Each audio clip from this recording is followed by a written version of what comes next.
కార్యకర్తలందరూ కూడా 80వ స్వాతంత్ర దినోత్సవ శుభాకాంక్షలు. దేశవ్యాప్తంగా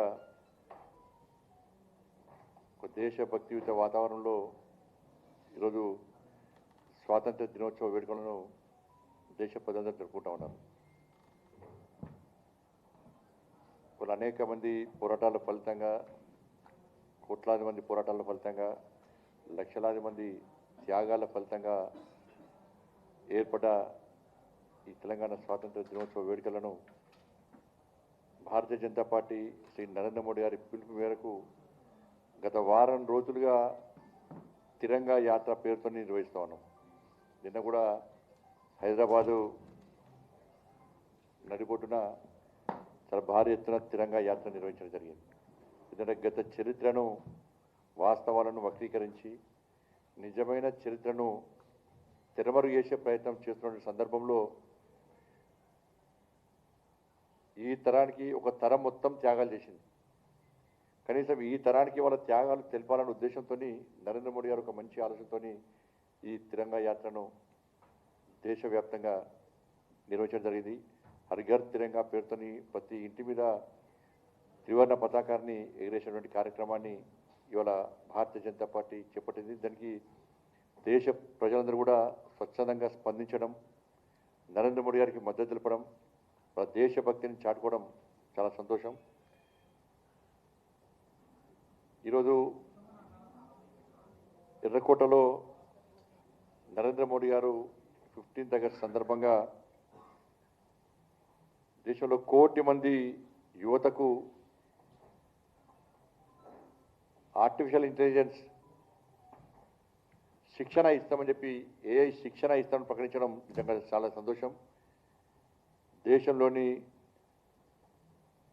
యువత అందరూ కూడా పోటీ పరీక్షల కోసం, టాలెంట్ ఎగ్జామ్ దానికోసము ఉచితంగా ఆన్లైన్ కోచింగ్ కూడా అందిస్తామని చెప్పడం నిజంగా చాలా సంతోషం.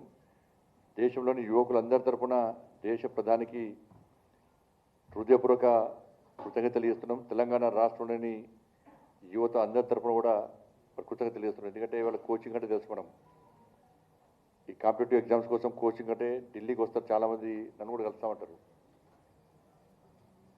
ఉన్న ఇంట్లో ఆస్తి, ఉన్న జాగాలు అమ్ముకొని మిడవిన గోలు కుదబెట్టి అప్పులు చేసి వాళ్ళ కోచింగ్ల పేరిట పెద్ద పెద్ద మహానగరాలకు వస్తూ ఉంటారు. అక్కడ పోతేనే మేము అనుకున్నటువంటి స్థాయికి పోగలుగుతామని చెప్పి ఒక ఆలోచన ఉండడం వల్ల జరుగుతుంది. దీన్ని గుర్తించే వల్ల నరేంద్ర మోడీ ప్రభుత్వం సహకరించే పనిచేస్తున్నది.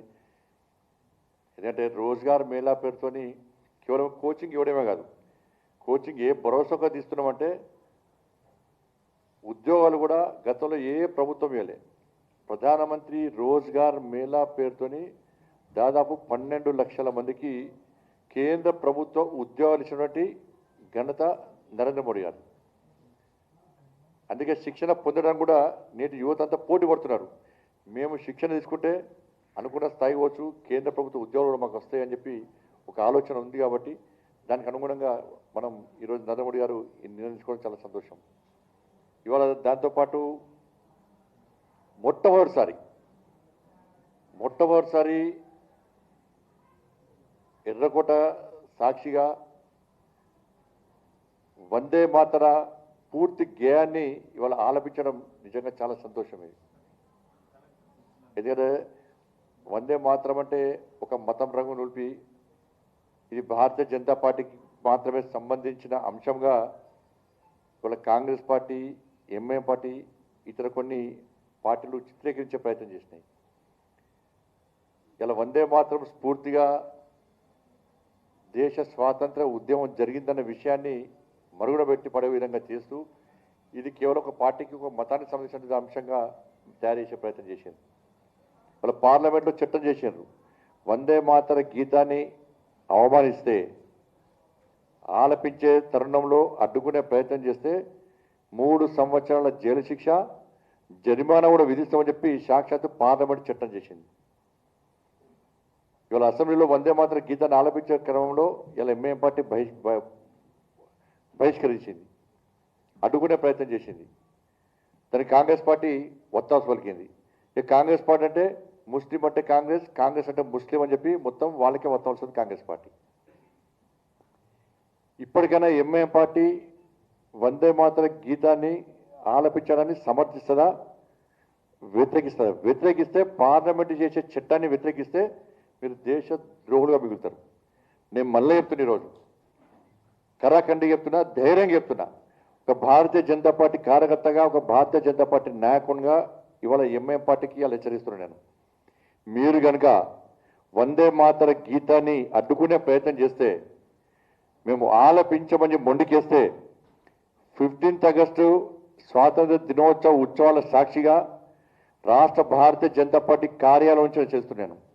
గతంలో చార్మినార్ దగ్గర మేము చార్మినార్కి ఎవరు రానియం, చార్మినార్ మాది, పాత బస్తీ మాది, మా పర్మిషన్ తీసుకొని రావాలే అని చెప్పించి ఎప్పుడైతే మీరు వాగినరో, బీఆర్ఎస్ కాంగ్రెస్ పార్టీకి వార్నింగ్లు ఇచ్చినో, ఆ రోజు అన్నింటినీ అడ్డుకొని ఇవాళ మేము చార్మినార్ దగ్గర వచ్చి భాగ్యలక్ష్మి అమ్మవారి సాక్షిగా బహిరంగ సభ నిర్వహించినాం. ఇవాళ మళ్ళీ చెప్తున్నా, మీరు కనుక వందే మాత్రాన్ని అడ్డగిస్తే, వందే మాత్ర గీతాన్ని ఒప్పుకోకుంటే, పార్లమెంట్లో చేసే చట్టాన్ని అతిక్రమిస్తామంటే ఇలా భారతీయ జనతా పార్టీ ఆధ్వర్యంలో లక్షలాది మంది కార్యకర్తలను చార్మినార్ తీసుకొచ్చి భాగ్యలక్ష్మి అమ్మవారి సాక్షిగా సామూహికంగా వందే మాతర గీతాన్ని ఆలపించే కార్యక్రమాన్ని నేనే నిర్వహిస్తా. మీకు దమ్ముంటే అడ్డుకోండి. మేము సామూహికంగా లక్షలాది మంది కార్యకర్తలు, భారతీయ జనతా పార్టీ కార్యకర్తలు సామూహికంగా వందే మాతర గీతం ఆలపిస్తుంటే మీ చెవులలో దూదులు పెట్టుకున్నా కూడా మీకు వినిపించే విధంగా మేము కార్యక్రమం నిర్వహిస్తాం. కాంగ్రెస్ పార్టీ కానీ మీరు కానీ ఎట్లా అడ్డుకుంటారో మేము కూడా చూస్తాం. నేను సవాల్ చేస్తున్నా, అడ్డుకునే దమ్ముంటే మీరు అడ్డుకోండి. ధైర్యంగా భారతీయ జనతా పార్టీ కార్యకర్తలు భారతీయ జనతా పార్టీ జెండా పట్టుకుంటాం, కాసేపు జెండా పట్టుకుంటాం, త్రివర్ణ పతాక జెండా పట్టుకుంటాం, వందే మాతర గీత్, వందే మాతరం అంటూ, భారత్ మాతాకి జై అంటూ, జై శ్రీరామ్ అంటూ చార్మినార్కి చేరుకుంటాం. భాగ్యలక్ష్మి అమ్మవారి సాక్షిగా సామూహికంగా లక్షలాది మంది కార్యకర్తలతోని వందే మాతర గీతాన్ని ఆలపిస్తామని చెప్పి ఈ సందర్భంగా హెచ్చరిస్తున్నాం. ఇలా మేము చట్టానికి గురించి మాట్లాడి, పార్లమెంట్ చట్టానికి అనుగుణంగా మేము మాట్లాడితే మమ్మల్ని మతతత్వవాదులు అంటారు. దాన్ని వ్యతిరేకించే వాళ్ళు ఇవాళ సెక్యులర్వాదిగా చలామణవుతున్నారు. దీన్ని తెలంగాణ సమాజం ఆలోచించాలి, జంజీ ఆలోచించాలి, జంజీలు ఆలోచించాలి. ఇవాళ ఈ దేశం ముఖ్యం, ఈ ధర్మం ముఖ్యం, ఈ సమాజం ముఖ్యం. కానీ ఇవన్నిటిని కూడా ఇవాళ తప్పకుండా చేసి నిర్వహించే ప్రయత్నం చేస్తాం. దాంతోపాటు ఇవాళ రాష్ట్ర ప్రభుత్వం ఒక కొత్త పథకం మేమేదో ఇస్తున్నట్టు, వాళ్ళు జేబులోకి వెళ్ళి పైసలు ఇస్తున్నట్టు, వాళ్ళ పైసలే ఇస్తున్నట్టు ఇవాళ స్మార్ట్ కార్డ్స్ మేము పంపిణీ చేస్తున్నాం ఇవ్వాలని చెప్పి, ఈ స్మార్ట్ కార్డ్ దేనికోసం, దానికి 600 ప్రింటింగ్కి 600 కోట్లు ఖర్చు పెడుతున్నారు. ఈ తెలంగాణ రాష్ట్రానికి ముఖ్యమంత్రి శాశ్వతం కాదు, ఆ సంబంధిత మంత్రి శాశ్వతం కాదు. ఇప్పుడు మొన్న కర్ణాటకలో పుట్టించింది. కర్ణాటకలో ఏమైంది? సిద్ధరామయ్య రాజీనామా చేసాడు, కొత్త ముఖ్యమంత్రి వచ్చాడు, శివకుమార్ వచ్చాడు కదా. ఆ కార్డులన్నీ వేస్ట్, ఇక 600 కోట్లు వేస్ట్. ఇప్పటికే అప్పుల పాలేనం. ఎందుకు పెట్టాలో ఫోటోలు ఎందుకు పెట్టాలి? 600 కోట్లు తిరిగి పర్మనెంటా రాష్ట్ర ముఖ్యమంత్రి గారికి? కదా సంబంధిత మంత్రి పర్మనెంటా? గతంలో కేసీఆర్ ప్రభుత్వం 200 కోట్లు ఖర్చు పెట్టింది, ఒక్కరి రేషన్ కార్డు, ఆ రేషన్ కార్డు మూలపడిచింది, 200 కోట్లు నాశనం అయిపోయినాయి.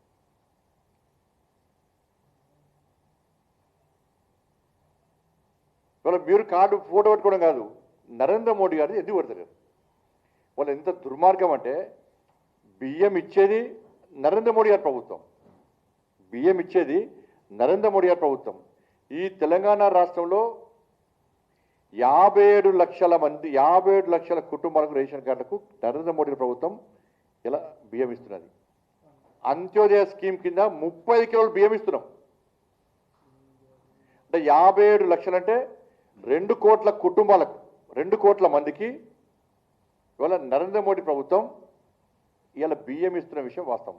50 లక్షలు అంటే ఆ రేషియో ప్రకారం దాదాపు 2 కోట్ల మందికి బియ్యం ఎవరు ఇస్తున్నారు? నరేంద్ర మోడీ గారు ఇస్తున్నారు. ఇది లెక్క ప్రకారం. ఇది వెబ్సైట్ ఓపెన్ చేస్తే మొత్తం లెక్క దొరుకుతుంది. ఇవాళ తెలంగాణ రాష్ట్రంలో కాంగ్రెస్ పార్టీ ప్రభుత్వం ఏం చేస్తుంది? మేమే బియ్యం ఇస్తున్నామని చెప్పి ఇలా 57 లక్షల మందికి 57 లక్షల రేషన్ కార్డు ఇచ్చుకుంటూ అన్ని కుటుంబాలు మేము ఇవాళ రేషన్ బియ్యం ఇస్తుంటే ఇచ్చేది నరేంద్ర మోడీ గారు, పైసలు ఇచ్చేది నరేంద్ర మోడీ గారు, బియ్యం ఇచ్చేది నరేంద్ర మోడీ గారు. ఇవాళ మీరు ఫోటోలు మీరు పెట్టుకుంటారా? ఏ అధికారం ఉంది మీకు?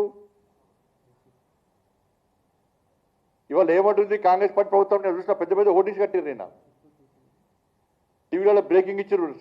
సంబంధిత మంత్రి గారు ఎంతమందికి ఇస్తున్నారట అంటే బియ్యం 3,43,00,000 మందికి, 3,43,00,000 మందికి రేషన్ బియ్యం ఇస్తున్నారట. 3,43,00,000 మందికి రేషన్ బియ్యం ఇస్తున్నారట. ఎంత నవ్వు వస్తుందంటే నవ్వుల పాలు అవుతారంటే వీళ్ళు. 2011 జనాభా లెక్కల ప్రకారం తెలంగాణ రాష్ట్ర జనాభా ఎంత అంటే 3,50,00,000. సమగ్ర సర్వే కుటుంబ లెక్కల ప్రకారం ఎంత అంటే 3,44,00,000. 3,44,00,000. కానీ ఇలా కాంగ్రెస్ పార్టీ ప్రభుత్వం ఏమంటుంది తెలుసా? జనాభానే 3,50,00,000. కానీ కాంగ్రెస్ పార్టీ బియ్యం ఎంతమందికి ఇస్తుందంటే 3,43,00,000 మందికి ఇస్తుందట. అంటే అందరికీ బియ్యం ఇస్తుందట ఇక తెలంగాణ రాష్ట్రంలో కాంగ్రెస్ పార్టీ ప్రభుత్వం. జనాభానే 3,50,00,000 మంది, నువ్వు ఇచ్చేది ఏం ఓటీసీ పెట్టావు? 3,43,00,000 మంది రేషన్ బియ్యం ఇస్తా అంటున్నావు.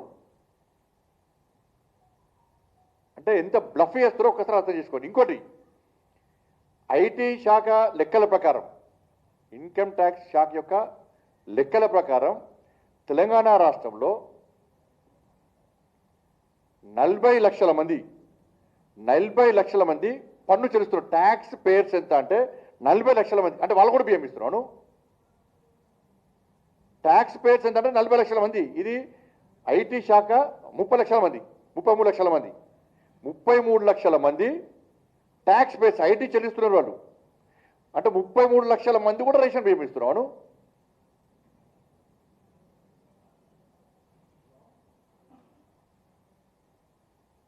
అంటే దీని ద్వారా ఏ విధంగా మోసం చేస్తున్న విషయాన్ని ఒక్కసారి ఇవాళ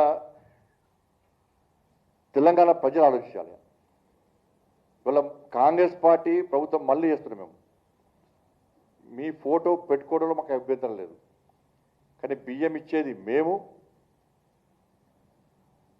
పైసలు ఇచ్చేది మేము. నరేంద్ర మోడీ గారి ఫోటో పెట్టడంలో మీకున్న ఇబ్బంది ఏంది?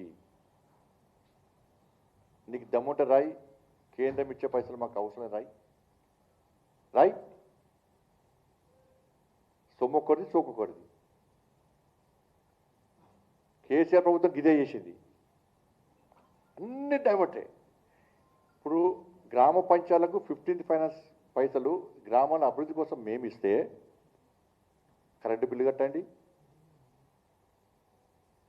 ఆడ లేబర్ వర్కర్స్ జీతాలు చెల్లించండి, పాత బకాయిలు చెల్లించాలని చెప్పి ఇవాళ పాత బకాయిలు అంటే కాంట్రాక్టులు కాదు, ఆ గ్రామ పంచాయతీకి ఉన్న బకాయిలు చెల్లించని చెప్పి వాట్సాప్లు అనధికారికంగా హెచ్చరికలు, సర్పంచ్లను బెదిరించుడు. ఇలా సర్పంచ్ల పరిస్థితి తట్ట మూరం పోయిన పరిస్థితి పాపం వాళ్ళు ఉన్న కొత్త గెలిచి. నేను లెటర్ రాస్తే నా మీద కౌంటర్ ఇవ్వాలి, మొత్తం ఆధారాలు మొత్తం బయటపెట్టి మొత్తం కేంద్ర మంత్రికి అడిట్ చేయాలి. ఇప్పుడు దీని మీద అడిట్ చేస్తే అప్పుడు తెలుస్తుంది. రాష్ట్ర ప్రభుత్వం తతంగం అంతా బయటపడుతుంది. ఇవాళ బియ్యం ఇస్తే మీ బియ్యంగా ప్రకటించుకుంటున్నారు. మేము బియ్యం ఇస్తే, మేము 15th ఫైనాన్స్ పైసలు ఇస్తే దాన్ని డైవర్ట్ చేస్తున్నారు. మీరు చెల్లించే అప్పులకు ఈ అప్పులు కడుతున్నారు, గ్రామ సర్పంచ్కి ఇబ్బంది పడుతున్నారు. ప్రధానమంత్రి ఆవాస్ యోజన మేము ఇండ్లు ఇస్తే ఇంద్రమ ఇండ్లు అంటున్నారు. మళ్ళీ ఏం చేస్తారు? కేంద్రం ఏమి ఇస్తలేదు అంటారు. మళ్ళీ తిడతారు, కేంద్రం ఏమి ఇస్తలేదు అంటారు.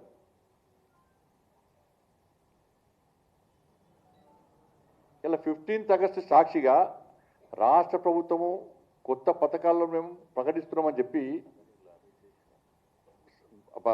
చేసి తెలంగాణ ప్రజలను మోసం చేసే ప్రయత్నం, పథకాలు అబద్ధాలు చెప్పే పథకాలకు నాంది పలికింది. ఇవాళ ఈ రేషన్ సంబంధించి ఇదైతే కొత్తగా 22A 22A అని చెప్పి ఆ నిషేధిత జాబితాలో ఉన్నటువంటి ఆ భూముల విషయంలో మేము ముందుకు వచ్చినాం, దాన్ని క్రమబద్ధీకరిస్తామని చెప్పి ఇలా రాష్ట్ర ప్రభుత్వం ప్రకటించింది. అంటే కొత్త దందా ఇది కొత్త దోచుకోడే. ఆ ప్రభుత్వానికి ఈ ప్రభుత్వానికి ఏం తేడా లేదు. వాళ్ళు ధరణి పేరుతో వాళ్ళు దోచుకున్నారు, భూభారతి పేరుతో వీళ్ళు దోచుకుంటున్నారు. ఇప్పుడు ఆ పైసలు జరపక 22A దానిలో ఉన్నటువంటి సహకరిస్తామంటే ఇవాళ తెలంగాణ రాష్ట్రంలో ఈ భౌగోళిక విస్తీర్ణ ప్రకారము 2,77,00,000 ఎకరాలు. జాగా ఎంత అంటే 2,77,00,000 ఎకరాలు. దానిలో 95 లక్షల ఎకరాలు నిషేధ జాబితాలో ఉన్నది. 2,77,00,000 ఎకరాలు ఉంటే 95 లక్షల ఎకరాలు, దాదాపు 1 కోటి ఎకరాలు నిషేధ జాబితాలో ఉన్నది. ఇంకా దౌర్భాగ్యం ఏంటంటే ప్రభుత్వం దగ్గర యాక్షన్ పెట్టి కొన్న భూములు, పరిశ్రమలకు అమ్మిన భూములు, కష్టపడి పైసలు ఇచ్చి కొన్న భూములు, ఇవన్నీ కూడా నిషేధ జాబితాలో ఉన్నాయి. 2,77,00,000 ఎకరాల స్థలం ఉంటే, జాగ్రత్త ఉంటే, దాదాపు 90 లక్షల ఎకరాలు నిషేధిత జాబితాలో ఉంటే గత ప్రభుత్వం దగ్గరికి చెప్పులు అరగ తిరిగారు ప్రజలు. వాళ్ళు చేయలే, అందుకే వాళ్ళ బొందబెట్టి మీకిస్తే ఇవాళ మీరు దుకాణం తెరిచి ఇప్పుడు ఏం చేస్తారు? మంత్రులు, ఎమ్మెల్యేలు ఇక ప్రజల మీద పడి ఇక గజానికింత, ఎకరానికింత, గుంటలకింత అని ఇప్పుడు దోసుకొని ఇప్పుడు దాన్ని మేము సహకరిస్తామని చెప్పే ప్రయత్నం చేస్తున్నారు. దీని మీద సరైన ప్రణాళిక లేదు. కాంగ్రెస్ పార్టీ ప్రభుత్వానికి ఏమైందంటే ఇప్పుడు ఏనుగులు మింగటోడు పోయి పీనుగులు మింగటోడు వచ్చాడు. కాంగ్రెస్ పార్టీకి ప్రజా సమస్యలు కనబడతలేదు, వాళ్ళకు వచ్చే కమిషన్ల మీద మాత్రం చూస్తుంది. వాళ్ళకు 15th ఆగస్టు సందర్భంగా ఇవాళ తెలంగాణ రాష్ట్ర సమాజాన్ని కాంగ్రెస్ పార్టీ ఏ విధంగా మోసం చేసిందో, సాక్షాత్తు స్వాతంత్ర దినోత్సవ వేడుకల సందర్భంగా ఒక పవిత్రమైన రోజును వాళ్ళ తెలంగాణ రాష్ట్రాన్ని అపవిత్రం చేసినటువంటి మూర్ఖత్వ ప్రభుత్వం కాంగ్రెస్ పార్టీ ప్రభుత్వం ఏ విధంగా మోసం చేశారో ఒకసారి తెలంగాణ సమాజం ఆలోచించాల్సిన అవసరం ఉంది. ఫీజు రిమెంట్ కూడా అదే చేశారు. ఇది ప్రతి ఏటా 2,400 కోట్ల అట. ఇంతకుముందు చెల్లించాల్సిన 12,000 కోట్ల రూపాయలు ఎందుకు చెల్లించవు? ఎన్నికలప్పుడు నువ్వే హామీ ఇచ్చినావు కదా. ఇలా ఆ ప్రభుత్వానికి ఈ ప్రభుత్వం తేడా ఏం లేదు. వాళ్ళు ఆసరా పెన్షన్ చేయలే, వీళ్ళు ఆసరా పెన్షన్ ఇస్తలేరు. ఆరోగ్యశ్రీ పైసలు వాళ్ళు ఇవ్వలే, వీళ్ళు ఇస్తలేరు. ఫీజు రిమెంట్ వాళ్ళు ఇవ్వలే, వీళ్ళు ఇస్తలేరు. నిరుద్యోగతి వాళ్ళు ఇవ్వలే, వీళ్ళు ఇస్తలేరు. ఇండ్లు, ఆవాస యోజన ఇండ్లు వాళ్ళొక్క ఇండ్లు ఇవ్వలే, వీళ్ళొక్క ఇండ్లు ఇస్తలేరు. వాళ్ళు అవినీతి పాటుపడ్డారు, వీళ్ళకి పాల్పడుతూనే ఉన్నారు. అప్పుడు ఒక కుటుంబం దోసుకున్నది, ఇప్పుడు మంత్రులు, ఎమ్మెల్యేలు అందరు దోసుకుంటున్నారు. దోసుకోవడం కాకుండా ఢిల్లీకి దోచి పెడతారు. ఇంకా ఏం చేయాలని చెప్పండి. ఇప్పుడు ఇన్ని సంవత్సరాలు ఈ దేశాన్ని, రాష్ట్రాన్ని పాలించిన కాంగ్రెస్ పార్టీకి ఒక అనుభవం ఉంది. ఉన్నప్పుడు ఏ లెక్కల ప్రకారం మీరు ఎన్నికల సందర్భంలో ఫీజు బకాయిలు చెల్లిస్తాం, మేము అప్పులు తీరుస్తాం, అప్పుడేమో 8 లక్షల కోట్లు అప్పు వేసి వేరు, వాళ్ళు చేతికి చిప్ప ఇచ్చి వాళ్ళు వేరు. 10 సంవత్సరాల ఈ ప్రభుత్వం 2.5 సంవత్సరాలు 3 లక్షల కోట్లు అప్పు వేసింది. అప్పులు తీరుస్తామన్నారు, ఫీజు రియంబర్స్మెంట్ చెల్లిస్తామన్నారు. మీకు అనుభవం ఉంది కదా, ఇన్ని సంవత్సరాలు రాష్ట్రాన్ని, దేశాన్ని పాలించింది కదా. వేసినప్పుడు ఏ అనుభవం ప్రకారము, ఏ ఆలోచన ప్రకారము మీరు పాత ఫీజు రియంబర్స్మెంట్ చెల్లిస్తామని చెప్పి అన్నారు. ఎన్నికల ముందు చెప్పి విద్యార్థుల ఓట్లు వేయించుకున్నారు, యువత ఓట్లు వేయించుకున్నారు, వాళ్ళ కుటుంబ సభ్యుల ఓట్లు వేయించుకున్నారు. మేనేజ్మెంట్లు అన్నీ కూడా బీఆర్ఎస్ పార్టీని బొందబెట్టి ఈ కాంగ్రెస్ మూర్ఖత్వం, కాంగ్రెస్ పార్టీ అభయాస్తాన్ని నమ్మి, భస్మాసురాస్తాన్ని నమ్మి, ఆ అభయాస్తమే భస్మాసురాస్తంగా మారింది. నమ్మి పైసలు ఖర్చు పెట్టి మీకు గెలిపిస్తే ఇవాళ మీరు ఇచ్చేది ఏంది? 2,400 కోట్లు సంవత్సరానికి ఇస్తారు. మరి పాత బకాయిలు ఎవరు ఇవ్వాలి? హైకోర్టు మొట్టికాయలు వేసినా కూడా మీకు సిగ్గు రాకుంటే మిమ్మల్ని బాగుపరిచేది ఎవరు? మీరు మారేది ఎప్పుడు? పాత బకాయిలు మేము చెల్లిస్తామని చెప్పి ఎన్నికల ముందు కాంగ్రెస్ పార్టీ మాట ఇచ్చిందా లేదా? ఇవన్నీ డైవర్ట్ చేయడానికి 6 గ్యారెంటీలు 420 హామీల గురించి ప్రజల్లో చర్చ జరగకుండా ఉండడానికి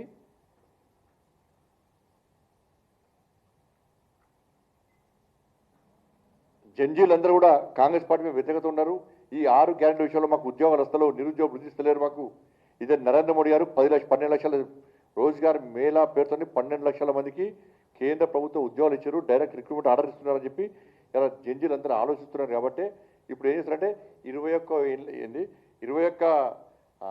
ఏళ్ళకే యువత చట్టసభలకు వచ్చే విధంగా తీర్మానం చేస్తారు. దాన్ని ఎవరు వద్దంటున్నారు? నేను ఏమంటున్నాను, కాంగ్రెస్ పార్టీకి ఇంకా ఎక్కువ ప్రేమ ఉంటే నెక్స్ట్ ఎలక్షన్లో 21 సంవత్సరాలు వాళ్ళకే టికెట్ లేదు, వాళ్ళకే మంత్రి పదవి ఇబ్బంది లేదు, చాలా మంచిది. ఇంకా ఎక్కువ ప్రేమ ఉంటే ఇప్పుడే ఒక 10 మంది ఎమ్మెల్యేతో రాజీనామా చేయించుని 21 జంజీలకు టికెట్ లేదు, వాళ్ళ మంత్రి పదవి ఇప్పుడే వెంటనే. మీకు వాళ్ళ ప్రేమ ఉంటే వెంటనే 10 మంది ఎమ్మెల్యేలను ఒప్పించి రాజీనామా చేయించి గెలిపించి వాళ్ళ మంత్రి పదవి ఇది.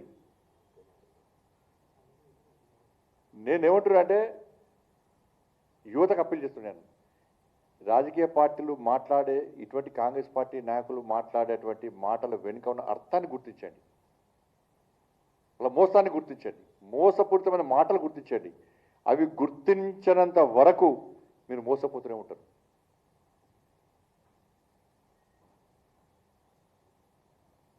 కాబట్టి రాష్ట్ర ప్రభుత్వాన్ని నేను డిమాండ్ చేస్తున్నా, రేషన్ కార్డుల విషయంలో కానీ 2022 విషయంలో కానీ వాస్తవాలను ప్రజలకు వివరించాలి. వాళ్ళ ఇంద్రమ్మ ఇళ్ళ విషయంలో ఢిల్లీ పోతారు, ఢిల్లీ పోయి ఆ సంబంధిత మంత్రిని ఇన్వైట్ చేస్తారు. కానీ అడుగు ఏం చెప్తారంటే, సార్ ప్రధానమంత్రి ఆవాస్ యోజన ఇండ్లు మేము కట్టిస్తున్నాం సార్, దాని ప్రారంభోత్సవాన్ని రండి సార్ ఆడే చెప్పేస్తారు. అక్కడనే ప్రధానమంత్రి ఆవాస్ యోజన చెప్తారు, లెటర్ ఇస్తారు. ఆడ వీడికొచ్చి ఏమంటారు, ఇంద్రమ్మ ఇల్లు అంటారు. అక్కడనే ప్రధానమంత్రి ఆవాస్ పైసలు చంపుతారు, ఆడ ఈడేమో ఇంద్రమ్మ ఇల్లు అంటారు. ఆయన డబుల్ బెడ్రూమ్ ఒక్క ఇల్లు ఇవ్వలే, వీళ్ళు ఇంద్రమ్మ ఇల్లు ఒక్క ఇల్లు ఇస్తలేరు. కాబట్టి అన్ని విషయాల్లో తెలంగాణ సమాజం జాగ్రత్త వహించాలని చెప్పి, అలర్ట్గా ఉండాలని చెప్పి కోరుతూ, ఇవన్నిటికీ పరిష్కారం తెలంగాణ రాష్ట్రంలో డబుల్ ఇంజన్ సర్కార్ రావాలి. ఒక్కసారి భారతీయ జనతా పార్టీకి అవకాశం ఇవ్వండి. మన దేశంలో నరేంద్ర మోడీ ప్రభుత్వం ఎక్కడ అవినీతి తావు లేకుండా పాలన తీస్తున్నది. తెలంగాణ రాష్ట్రానికి 12 సంవత్సరాల్లో 13 లక్షల కోట్ల రూపాయలను మేము తెలంగాణ రాష్ట్రానికి ఇచ్చినాం. కేవలం నేషనల్ హైవేస్, రీజనల్ రింగ్ రోడ్తో పాటు నేషనల్ హైవేస్కు 1,74,000 కోట్ల రూపాయలు ఖర్చు పెట్టినాం మేము 12 సంవత్సరాలు. వాళ్ళ బుల్లెట్ ట్రైన్ కారిడార్ కోసము ఇంకా 1,50,000 కోట్లు ఖర్చు పెట్టడానికి సిద్ధంగా ఉన్నాం. 36,000 కోట్ల రూపాయలు రైల్వేస్ అభివృద్ధి కోసం ఖర్చు పెట్టాం. ఇంకా 84,000 కోట్ల రూపాయలను అంచనాలు తయారు చేసి దాదాపు 33 ప్రాజెక్టులను ప్రారంభించడానికి ప్రయత్నం చేస్తున్నాం.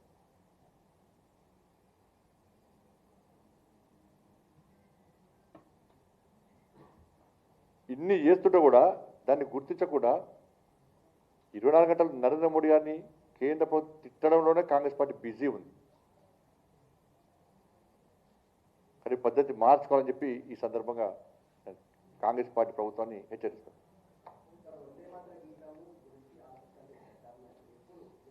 చేస్తాం, మా రామచంద్రరావుతో మాట్లాడి రాష్ట్ర అధ్యక్షుడు అనుమతి తీసుకొని తప్పకుండా చేస్తాం. ఇప్పుడు పెట్టి రావడం అంటున్నాం మేము, ఇప్పుడు ముద్రించి కాబట్టి ఎందుకు పెడతలేదు అంటున్నాం. తెలంగాణ ఎంబులం పెడితే అయిపోయా, ఏ ముఖ్యమంత్రి మారినా మంత్రి మారినా పర్మనెంట్ ఉంటుంది అది. ఇప్పుడు పెట్టిరు కాబట్టి అంటున్నాను నేను. మరి బియ్యం వద్ద రాయమని, మరి మాకు పైసలు వద్ద బియ్యం వద్ద రాయమని చెప్పుకుంటారు.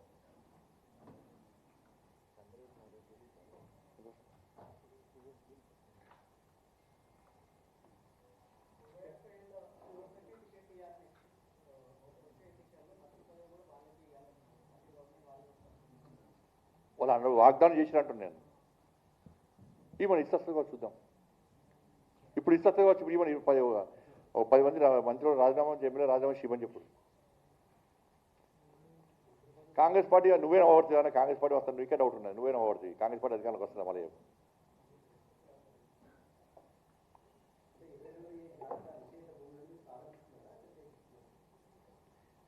ప్రభుత్వానికి చిత్తశుద్ధి లేదు దాని మీద. ఫస్ట్ ప్రభుత్వానికి ఈ సమస్యను పరిష్కరించాలని చెప్పి ఆలోచన లేదు. ప్రభుత్వానికి దీని ద్వారా జేబులు నింపుకోవాలనే ఆలోచన మాత్రమే ఉంది.